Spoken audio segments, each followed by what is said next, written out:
जो taxation bill है और जैसा कि इस बिल को इंट्रोड्यूस करते हुए माननीय मंत्री जी ने कहा कि इसका उद्देश्य देश के अंदर जो टैक्स का इवेज़न होता है उसको रोकना है। और अभी बोलते हुए माननीय सदस्य ने कहा कि देश के अंदर जो काला धन का पहाड़ उठ खड़ा हुआ है उसको रोकने की तरफ यह बिल इशारा करता है। सचमुच में देश के अंदर जो काला धन है जिसका हिसाब किताब जैसा कि वांचू कमीशन ने किया है उसके मुताबिक देश में 70-100 करोड़ यह जमा हो गया है, लेकिन कुछ लोग कहते हैं कि यह 30-100 करोड़ ही है। और बहुत से लोगों का अनुमान यह है कि देश के अंदर जो काला धन है उसकी तादाद 70-100 करोड़ रुपए तक पहुंच गई है। और काला धन विभिन्न रूपों में देश के अंदर विद्यमान है।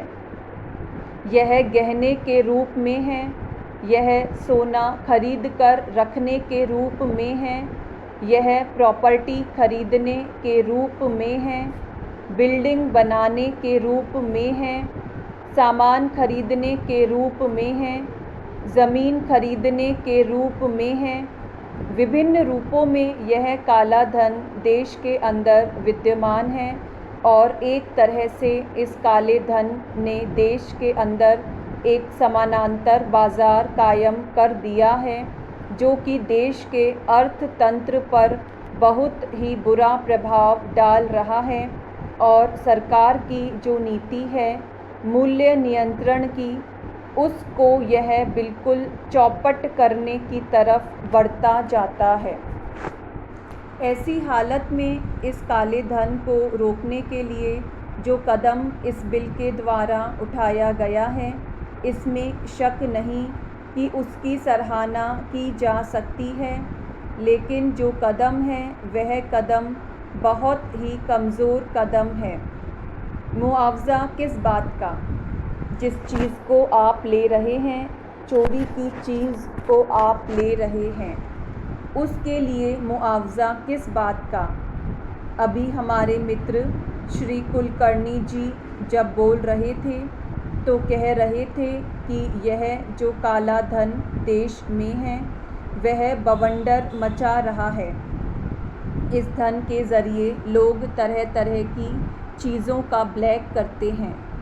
वे लोग शुगर का ब्लैक करते हैं, लोहे का ब्लैक करते हैं, कपड़े का ब्लैक करते हैं, तमाम चीज़ों का ब्लैक करते हैं, बाहर से स्मगल करके ब्लैक करते हैं। और इस तरह से हमारे देश में काले धन ने एक भयंकर रूप धारण कर लिया है।